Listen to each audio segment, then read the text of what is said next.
እዚሁ አይሆንልሽም። በቃ ተመለሽ። አንቺ ጥራሻ ቤት አትይም እንዴ? ሀረግ አይደለም አስሚ። ቆይ ስንት ጊዜ ነው የምነግርህ? የኔ ስም ተቀይሯል፣ መሪማ ሆነ። አይታለም ታዲያ መሪማ የተባልሽ እኮ ለአረቦች ነው እንጂ ለኛ አይደለም። እኔ ይሄን ስምሽን አልለምደው። ለምሄድበት ሀገር ደግሞ እንዴት ጥሩ ስም መሰለ። በቃ መሪማ ብለህ ጥራኝ። ብቻ ማንንም ሁኚ፣ ግን አደራ ማንነትሽን እንዳትለውጪ። ምን ማለት ነው አንተ? የኔ ልጅ ናት እንደው ሃይማኖቷን እንደው ማንነቷን የምትቀይረው? ደግሞ በዚህም ክርክር ልትገጥሙ ነው? በቃ ሰላም ግቢልኝ የኔ ልጅ ወንድሜ።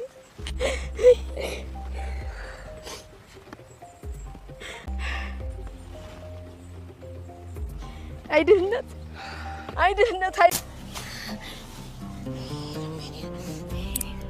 ለእናቴ ቤት መስላ ማንም ሰው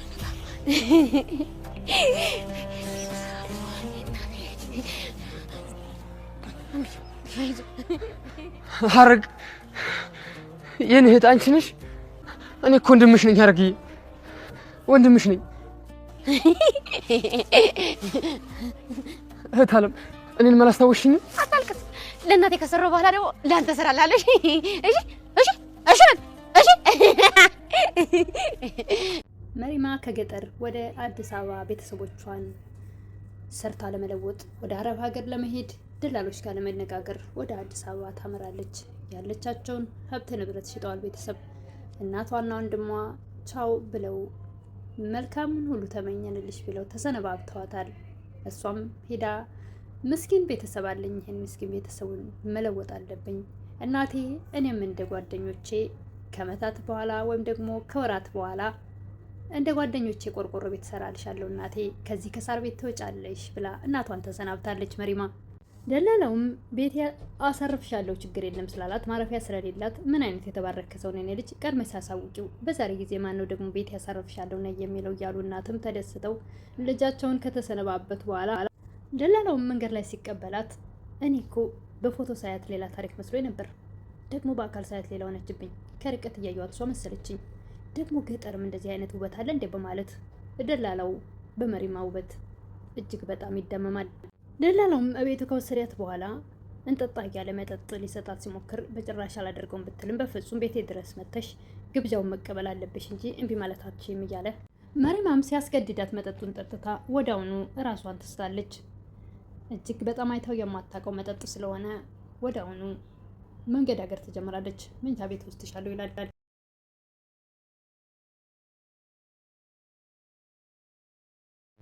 መሪማ ምንም እንኳ እናት ልጃቸው ስትለያቸው ደስ ባይላቸውም ነገር ግን ሄዳ ሰርታ ራሷንም እኔንም ትቀይራለች ብለው ደስ ሳይላቸው ቢሸኟትም ነገር ግን እናት እጅግ በጣም ልባቸው እያዘነ በስተመጨረሻም መሪማ ከሄደች በኋላ ወንድሟም እሷን ተከትሎ እንግዲህ እናታችን በርቺ እየሰራን እናግዝሻለን፣ እሷ ከርቀት ብቻ ሳይሆን እኔም ከቅርቡ በዚሁ ወደ አዲስ አበባ ሂጄ እየሰራው እልክልሻለሁ በማለት ወደ አዲስ አበባ ያመራል። ወንድምየውም ተሰደደ። እናት ብቻቸውን ቀሩ። ያሏቸው 2 ልጆች ናቸው። መሪማም ደላላው ከተቀበላት በኋላ እባክን እኔ የምፈልገው ቤተሰቦቼ መርዳት ነው፣ ቤተሰቦቼ መርዳት የምፈልገው ቤተሰቦቼ ችግረኛ ናቸው፣ ስለዚህ ቶሎ በፍጥነት ላከኝ። እንዴት ገንዘብ ደሞዝ የሚከፈልሽ ነው የሚመስልሽ? በዚህ ጸባይሽማ አይደለም ደሞዝ ምግብም ይከለክሉሻል እያለ ያስፈራራት ነበር። ልክ እንዳንተው ናቸው ማለት ነው፣ ነገሩ የእነሱ ይሻላል። አንተ እንደዚህ ያደረከኝ አረቦች ቢገሉስ ምን ይገርማል?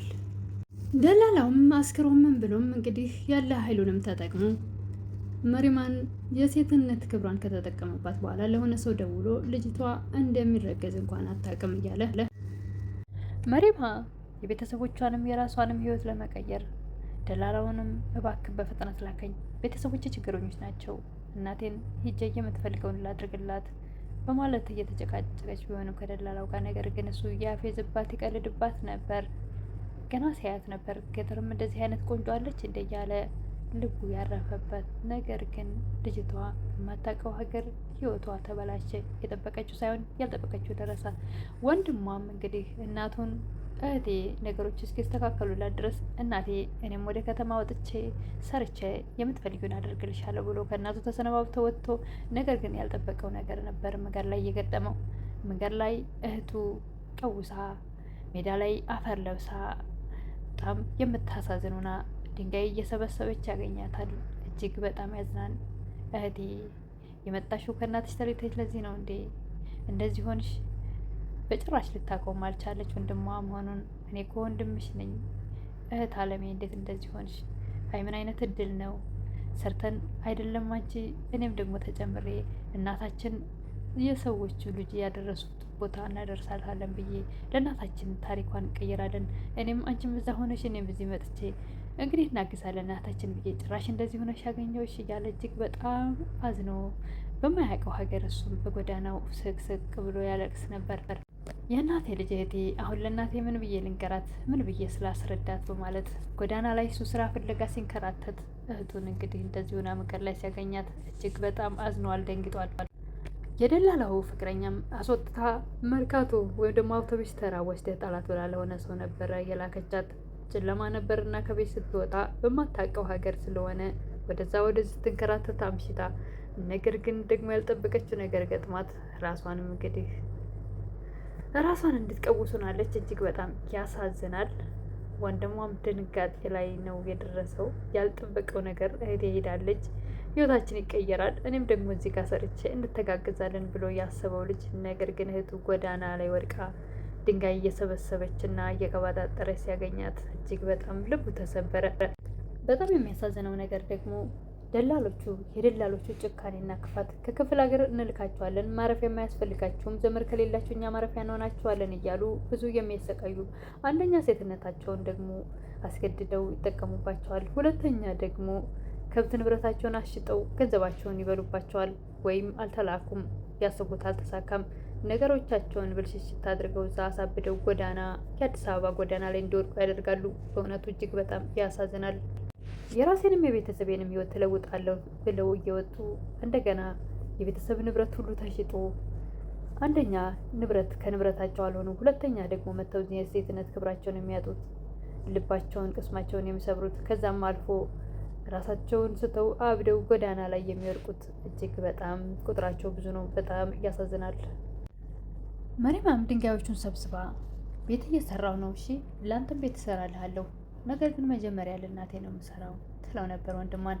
ለእናቴ ቤት እሰራለሁ እናቴ እያለች ነበር ገና ስትሰነባበት እናቷን ከገጠሪቷ ትንሿ ከተማ እናቷን ተሰነባብታ ስትወጣ፣ እናቴ እንደ ጓደኞቼ እንደ ሰፈሩ ሰው በቅርብ ጊዜ በትንሽ ወራት ቆርቆሮ ቤት አሰራልሻለሁ እያለቻት ነበር የተሰነባበተችው። ወንድሟን ስታይ ድንጋይ ቤት እየሰራሁ ነው፣ አሁን ደግሞ ለሚቀጥለው መጀመሪያ ለእናቴ ከዛ ላንተ እሰራለሁ። እሺ አረብ ሀገር ሊሄድ አይደል? በዶላር አይደል የሚከፈለው ብዙ አይደል? ስለዚህ የፈለጋችሁትን አደርጋለሁ ትል ነበር። በልቧ የነበረውን አልረሳችሁም። እና በጣም እጅግ በጣም ወንድሟ ሀዘኑና በጣም ቅስሙ ስብር ሲል ያሳዝን ነበረ። ለዚህ የዳረጋት ማን ነው? ደላላው። የደላላው ራስ ወዳድነት ነው። ከእናቷ ስትለይ ማረፊያ ያስፈልግሽም እኔ ቤት ታርፊያለሽ ብሎ እናትም እውነተኛ ሰው መስሏቸው ደግሞ በዚህ ጊዜ ሰውን እኔ ቤት ታርፊያለሽ የሚል የት ይገኛል? በእውነቱ ጥሩ ሰው ነው እያሉ ምስኪን ጉዳቸውን አላወቁ። መሪማ ለሁሉም መሪማ የተባለችው ወይም ደግሞ በፓስፖርት ስሟ ቪዛው ሲወጣላት ነው እንጂ ልጅቷ ስሟ ሀረግ ነው። ከቤተሰብ ስትለይ ስሟ ሀረግ ነው። ወንድሟም ሲያት ሀረግ ነበር የሚለው። ደላላው ነው እንግዲህ መሪማ ብሎ ያወጣላት ስም። ለሁሉም መሪማ እጅግ በጣም የሚያሳዝን ፍጻሜ ነው። እንደመጣችም በጭራሽ ይህንን ከማደርግ እኔ ሞቴን እመርጣለሁ ክብሬን ጠብቄ ስትለው ክትክት ብሎ እየሳቀ ይሳለቅባት ነበር ደላላው። የትኛው ክብርሽ ነው እያለ እና ለሁሉም ደግሞ የሚያሳዝነው ነገር ቪዲዮ አጭር ነው ማለት ነው። መቼ ጀምሮ መቼ ጨረሰ? ክፍል 3 ይላል። የመጨረሻው ክፍል ነው የሚለው ምን ማለት ፈልገው ነው? ለሁሉም ግን ስደት ምን አይነት እንግዲህ የደላሎቹን ጭካኔና ክፋት እዛው በዛው በጣም የሚያሳዝን ነገር ቶሎ ብለው እንደሚልኳቸው ከክፍለ ሀገር ሲያስመጧቸው ቶሎ እንደሚልኳቸው፣ ነገር ግን እዚህ ጋር መጥተው ደግሞ በጣም ብዙ የሚያጉላሏቸው ማጉላላት ብቻ ሳይሆን እጅግ በጣም ህይወታቸውን የሚያበላሹባቸው በእውነቱ እጅግ በጣም ያሳዝናል። እዛ ጋር የቤተሰብ ሀብት ንብረት ተሽጦ ነው የሚመጣው። ያንም ራሱ ቅርጥፍ አድርጎ ይበላል። እዚህ ጋር ደግሞ ለማንኛውም ይሄ ድራማ ከስደቱ ይልቅ እዛ ሀገር ቤት ያሉት ደላሎችን ክፋትና ጭካኔ ይገልጻል። በእውነቱ በተለይ ለክፍለ ሀገር ልጆች ነው የሁሉ ስቃይ። የከተማው ልጅ የዚህን ያክል አይጎዳም። በተለይ ከክፍለ ሀገር ወደ አዲስ አበባ የሚመጡት ለስደት፣ በተለይ ደግሞ ዘመድ አዲስ አበባ ከሌለ እጅግ በጣም ከባድ እንደሆነ ነው የሚገልጸው። ይሄ ሰው የላትም ማረፊያ ቢባልም እኔ ማረፊያ ሆናታል ብሎ አስመጥቶ ነው ይህን ሁሉ ስቃይ እያደረሰባት። ራሷን ጎዳና አገኘው ወንድሟ። እህቴ አረብ ሀገር ሄዳለች፣ እኔም ደግሞ አዲስ አበባ ሄጄ ያገኘሁትን የቀን ስራም ቢሆን ሰርቼ እናቴንም ላግዝ፣ እሷንም እረዳታለሁ፣ እሷን ብቻ ከዛ እንጠብቅም ብሎ ነበር። ነገር ግን እህቱ ጎዳና ላይ ወድቃ አፈር መስላ ድንጋይ እየሰበሰበች እንግዲህ ዶላር ትልካለች ብላ የታሰበችዋ ልጅ ድንጋይ ሰብስባ በድንጋይ ቤት ልስራል እያለችው ነበር።